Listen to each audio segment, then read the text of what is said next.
स्वागत है आपका हिंदी कहानी घर चैनल पर। अगले दिन अंजलि ने आशीष से कहा, मेरी फ्रेंड किरण सिंगल है, तेरा कोई दोस्त है क्या? आशीष ने सोचा, फिर बोला, है एक, विवेक। हैंडसम है, थोड़ा फ्लर्टी लेकिन अच्छा लड़का है। उसका स्टाइल काफी किरण से उल्टा है, लेकिन शायद कम्प्लीमेंट करे। तो सेट करवा दो, अंजलि ने झट से कहा। अगले शनिवार को आशीष ने विवेक को अपने घर बुलाया, बहाने से जैसे पुराने दोस्त से मिलने आया हो। किरण नीचे आई सिंपल जीन्स और कुर्ते में, लेकिन उसकी आंखें अंजलि को ढूंढ रही थी। विवेक ने पहली नजर में ही उसे देखकर हल्की मुस्कान दी। हाय, मेन विवेक। हाय, किरण ने धीरे से जवाब दिया। वो दोनों बाकी सबके सामने औपचारिक रहे, पर नजरों ने बहुत कुछ कह दिया। अब अंजलि दोनों के लिए एक पुल बन गई थी। किरण के फोन में अब नया कॉन्टैक्ट था, विवेक। व्हाट्सएप पर बातों की शुरुआत हुई। क्या करती हो खाली टाइम में? पढ़ती हूँ और सोचती हूँ। मैं भी, लेकिन सोच थोड़ा कम कपड़ों वाला करता हूँ। किरण ने जवाब नहीं दिया, लेकिन स्माइली भेज दी थी। एक दिन जब घर में सब बाहर थे, अंजलि ने फोन करके कहा, किरण आज अकेली है ऊपर, जा मिल ले। विवेक चुपचाप ऊपर आया। किरण ने दरवाजा खोला। उसके बाल खुले थे और उसने पहली बार लिपस्टिक लगाई थी। तू अलग लग रही है आज, विवेक ने कहा। शायद आज पहली बार किसी के लिए तैयार हुई हूँ, किरण ने जवाब दिया। उस दिन उनके बीच पहली बार फिजिकल नजदीकियां शुरू हुईं, धीमे लेकिन गहराई से। विवेक ने उसका हाथ पकड़ा और किरण ने पहली बार खुद को खुलने दिया। वो बोल्ड नहीं थी अंजलि जैसी, लेकिन उसकी आंखों में इजाजत थी और होठों पर कबूलियत। आशीष और अंजलि, पुराने जुनून में और गहरे डूबे, अब एक्सपेरिमेंट भी कर रहे थे।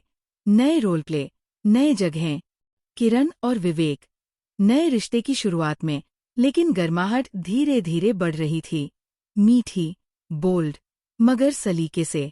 कोई नहीं जानता था, लेकिन अब 4 लोग उस सीक्रेट में थे। अब छत, कमरा, कॉरिडोर, सब कुछ एक खेल का हिस्सा बन चुके थे। और हर हफ्ते, हर मुलाकात में वो खेल थोड़ा और बोल्ड होता जा रहा था।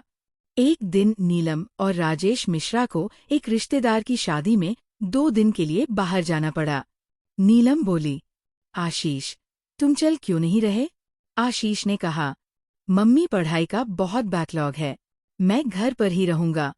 नीलम ने कुछ देर सोचा, फिर बोली, ठीक है, लेकिन तमीज से रहना। घर तुम्हारे भरोसे छोड़ रहे हैं। घर अब खाली था, पर दिलों में हलचल थी। नीचे वाला हिस्सा अब शांत था। ऊपर अंजलि और किरण को जैसे आजादी की खुशबू मिल गई थी। और अगले ही दिन विवेक भी आ गया, आशीष के बुलावे पर 2 दिन के लिए रुकने। ड्राइंग रूम में लाइट्स बंद थी, बस लैंप की हल्की रोशनी। टीवी पर म्यूजिक चल रहा था। चारों ने पिज्जा ऑर्डर किया और बातें शुरू हो गईं। विवेक, क्या कोई हमें देख तो नहीं रहा? अंजलि, पूरे घर में सिर्फ हम हैं और हमारी मर्जी। थोड़ी ही देर में बातें मजाक से करीबियों में बदलने लगी। विवेक और किरण साथ बैठे थे, उनकी आंखों में नया उत्साह था। आशीष और अंजलि की तो केमिस्ट्री पहले से जानी पहचानी थी, लेकिन अब वो भी खुलकर हंस रहे थे, पास आ रहे थे, बिना किसी डर के। रात ढलती गई और रिश्ते गहराते गए। अंजलि ने गाना बदला, धीमा रोमांटिक ट्रैक लगा दिया। आज की रात कुछ अलग हो, उसने कहा, और धीरे से आशीष का हाथ पकड़ लिया। विवेक ने किरण को देखा, जो हल्के से मुस्कुरा रही थी। किरण अब शर्मीली नहीं थी, उसकी आंखों में इजाजत थी। चारों अब अपने अपने कोनों में, 2-2 की जोड़ी में, एक ऐसी दुनिया में खो गए, जहां कोई रोकने वाला नहीं था। ना वक्त, ना दीवारें, ना डर। अगली सुबह, चाय, बातें और खामोश मुस्कुराहटें। किचन में चाय बन रही थी। अंजलि और किरण ने मिलकर नाश्ता बनाया। विवेक बोला, ऐसा लग रहा है जैसे हम सब इस घर के ही लोग हैं। किरण ने जवाब दिया, इस घर की हवा ही आजाद है, जब बड़ों की नजरें न हों। आशीष मुस्कराया, तो अगले 2 दिन सिर्फ हम, हमारी मर्जी और जो दिल करे। दूसरे दिन शाम को चारों, आशीष, अंजलि, किरण और विवेक एक कमरे में साथ थे। वो सब हंसी, बातचीत और बेहद करीबियों के लम्हों में खोए हुए थे। दरवाजा बंद था, मोबाइल साइलेंट और दुनिया से जैसे कट चुके थे। पर तभी टक टक टक दरवाजा खुला। अगले भाग के लिए जुड़े रहें चैनल के साथ। चैनल पर नए हैं तो सब्सक्राइब करें और कमेंट करके बताएं कहानी कैसी लगी।